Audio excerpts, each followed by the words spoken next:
সারাদিন যা করেন না করেন একটা কাজ আপনাকে মনে মনে করতে হবে। কাজ মানে কথা, সেটা মনে রাখতে হবে এবং সেই কথাটা মনে রেখে সময় মতো বুঝে কাজটা একটু একটু করে আগে বাড়াতে হবে। কাজটা কী মনে রাখবেন, কী করবেন বলেন দেখি। এর আগেও অনেক ভিডিওতে বলেছি, সেটা হলো পরিবারের সবার জন্য কাজ করছেন, ঠিক আছে, একটা কথা মনে রাখুন। কথাটা হলো যে যদি আপনি একা হয়ে যান, একেবারে একা, যখন আপনার সাথে বিয়ের পরে যেটা সাধারণত মা বাবা কিন্তু তারপরে অন্যান্য সন্তান নিয়ে ব্যস্ত হয়ে যায়, আপনাকে নিয়ে শুধু একজনকে নিয়ে ব্যস্ত হবে না। তার হাজব্যান্ড ওয়াইফ দুজন বয়স হয়ে যায়, তারা একজনকে আরেকজনকে দেখতে হয়। সন্তানদের বড় করা তো এতটা সময় শেষের দিকে যায় না।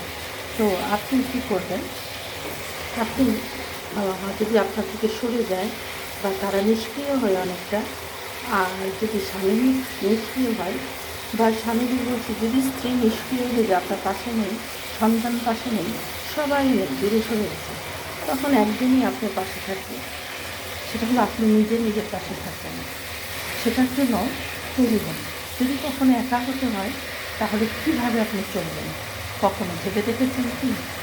যদি সবাই আপনার সাথে বিক্রয় করে, খুব কাছের পরিবারের জনরা, প্রিয়জনরা, আপনি তখন একা কীভাবে চলবেন ভেবে দেখেছেন কি?